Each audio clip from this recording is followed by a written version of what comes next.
Hey, what's up guys? My name is Anand and welcome back to my channel. In today's video, I'm going to be talking about how to set up Google Performance Max feed-only campaign. Now, what exactly is feed-only campaign and how is it different than the regular Performance Max campaign? We're going to talk all about that. So let's get started. So the first thing is, feed-only Performance Max campaign is essentially a very simplified version of your typical, shopping campaign, where in this case you are only focused on one single placement, which is shopping placement, right? As you can see, it's exclusively going to utilize your Google Merchant Center product feed, and it's going to display your shopping ads. In other words, it's not going to display your ads on like YouTube, Discover, Gmail, and all the other random placements, which typically don't convert well, right? So that's why it's very, very specific. It's also important to notice that when it comes to brand awareness of any e-commerce brand, they typically want to be showing their ads on YouTube, Discover, Gmail, and even search, right? So that your brand is out there and people get to see your brand. And then when they're finally ready to convert, they will go on shopping and then they will check out, right? You're skipping all of that awareness side of things and you're focusing only on high intent targeting. So it prioritizes that bottom of the funnel shoppers who are actively searching for those products, right? You're assuming that they know your brand and they are going to search for it, and you show them an ad and they check out. So that's the idea behind feed only campaign, right? The limitation on the other side is you don't get to use any fancy videos or images or any other text assets, right? Because you're minimizing distraction and it's not going to be applicable for non-shopping placements, right? So that's again one, I would say, disadvantage, because you're getting high intent targeting, but you're not able to utilize assets. That's fine. And then when it comes to the budget, it's going to make sure that more than 95% of your budget is spent towards, shopping placement and also dynamic remarketing. So which is actually great. So that way we are ensuring that, most of the budget, if not, 100%, gets spent only on the shopping ads. And if you don't know what shopping ads are, like, this is just an example. I've searched for Nike shoes over here. All of these ads that you see over here, these are shopping ads. So yeah, I think let's see. I'm just gonna say buy now or something like that. Yeah, I mean, it will look similar to what you see over here. It should be available. Oh wait, sorry, shopping. Yeah, sponsored, and you can see like these are the ads, and this is how the shopping ads will look like, right? So very easy and very targeted. Now, something to note about is that I've already covered, like, it's having with high budget efficiency, streamlined campaign creation, and high return on ad spend. The other thing to notice is that it will actually complement your existing campaign structure. You don't have to feel obligated that I can only run like feed only campaign but not the other one. um, you can run both. Like I said, the intention of the full-blown performance max campaign is to increase brand awareness in other channels, but with feed only, you only get to like run your ads on like shopping ads. So it can complement well with existing campaign structure. I spoke about the limitation, about the assets. The other thing to think about is that this is actually a workaround. It's not a straightforward approach. So Google might eventually like shut down or maybe like not allow you to create it, right? It allows limited performance visibility, reduced audience reach because you're not able to like show your ads on like YouTube and display. And then sometimes other advertisers have reported that there is limited performance after like few weeks. The key thing to remember is before you do this, ensure that, or remember that the entire campaign is dependent on your merchant center feed. If your products are not optimized, and what I mean by that is ensure that your titles are keyword rich, you clearly specify the variant, like for example, Nike Air Zoom Pegasus 38 men's running shoes, black/white, not Pegasus men's shoes, black size 10, right? There's a difference over here. It's pretty in depth. So your ads will be triggered based on these keywords. Obviously, Nike Air is like a really like highly searched term, right? So aim for, the brand, the product type, key attribute, and model number. So that way your title is highly optimized. The same goes for description. Make sure that it's focusing on natural language and incorporate like secondary keywords.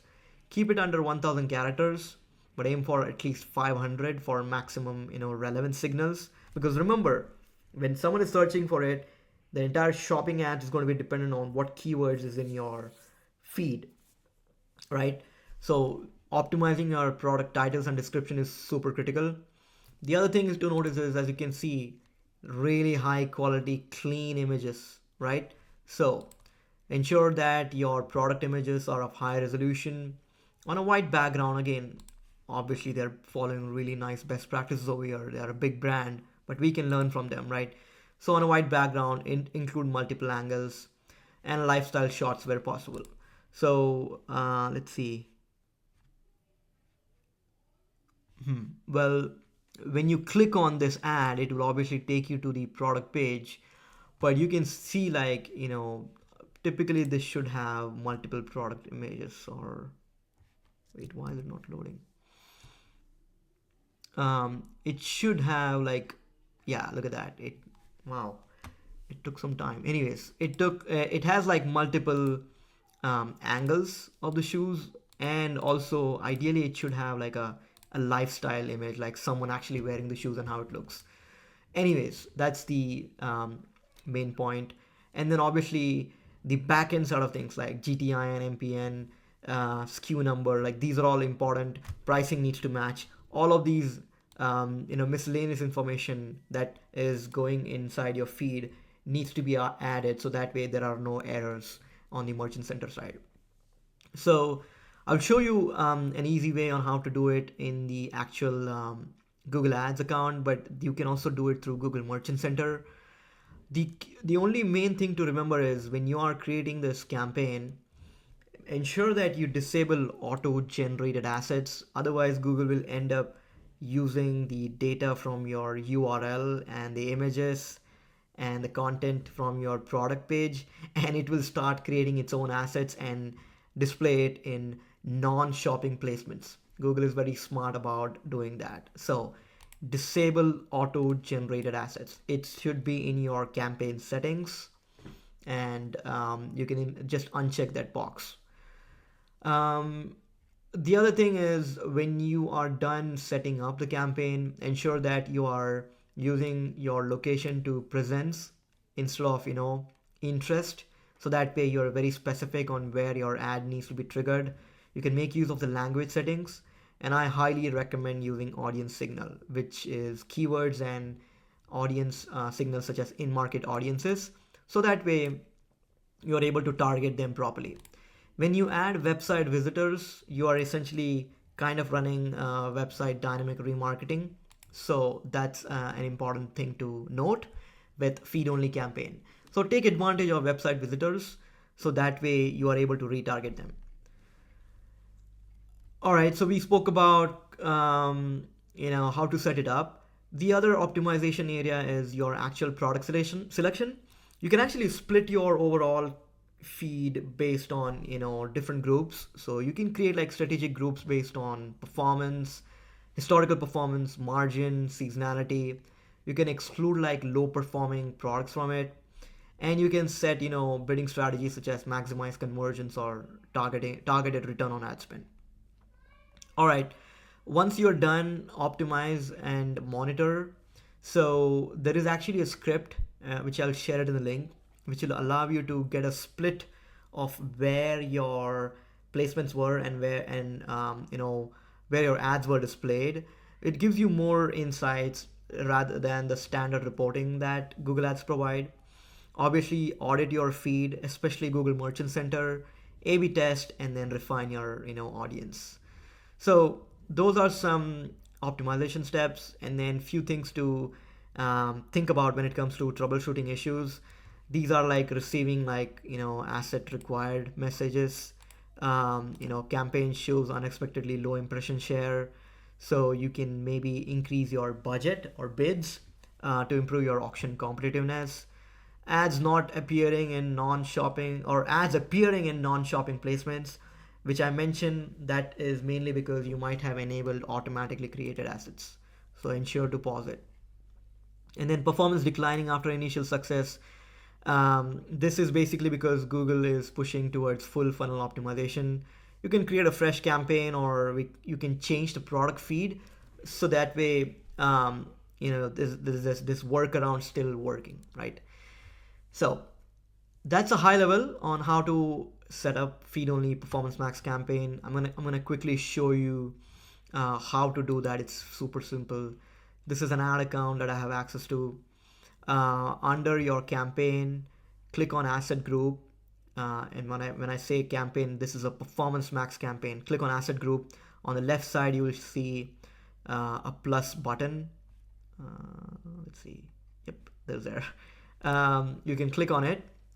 It will take you to another page like this, and this is where you will be adding details. You really don't need to add any assets over here.